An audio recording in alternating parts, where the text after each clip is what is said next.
Good morning.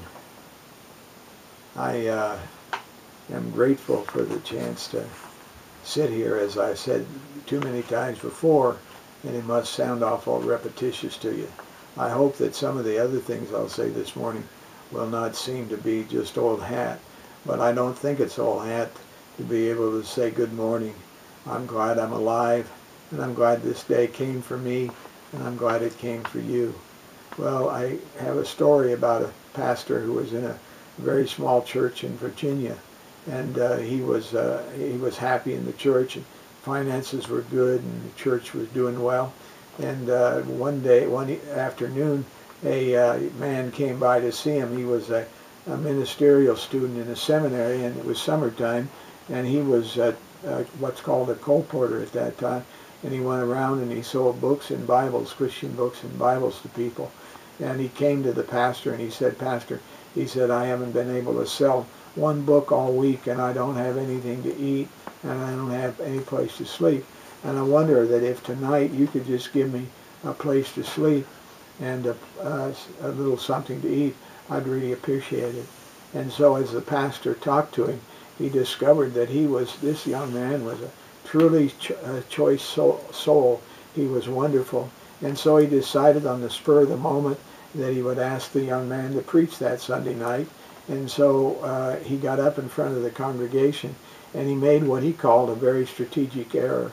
He said to the church, he said, "You know, we got to give young preachers a chance to practice. They need to be able to show something and do something. So we're going to do that today. We're going to give this young man a chance to practice his preaching."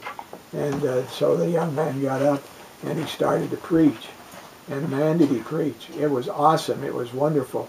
And the church just couldn't believe what was happening. It was beyond their expectation.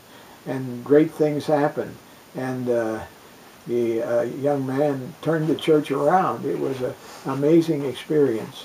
And when it was all over, and he was with the young man in his house before he went to bed, he said to the young man, "You know, what was it that allowed you to have that kind of power?" And the young man said, "Well, I've been given everything to Jesus. I don't have anything that I'm reserving, and as a result of that, I'm free and I'm able to do something." And the young man said to the older pastor, he said, "Have you done that? Have you set yourself free by giving it all to Jesus?"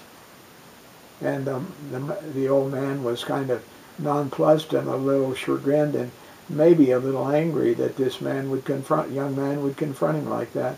But he listened, and the man went to bed that night. They both went to bed, and he couldn't sleep very well. The pastor couldn't. And the man got up the next day and left. And all day long it bothered the pastor what the young man had said.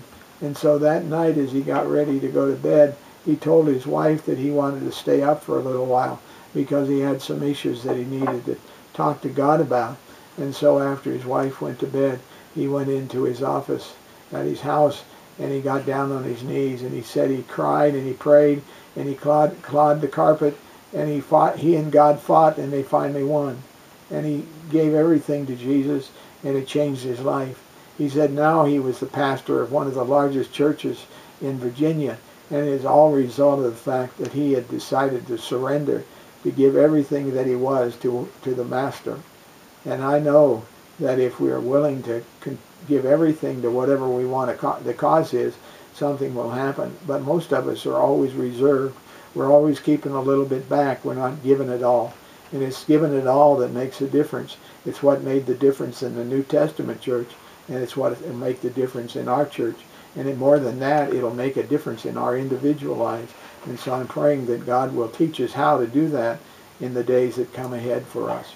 May the good Lord grace you with the ability to say, "God, help me to give everything to you." In his name I pray.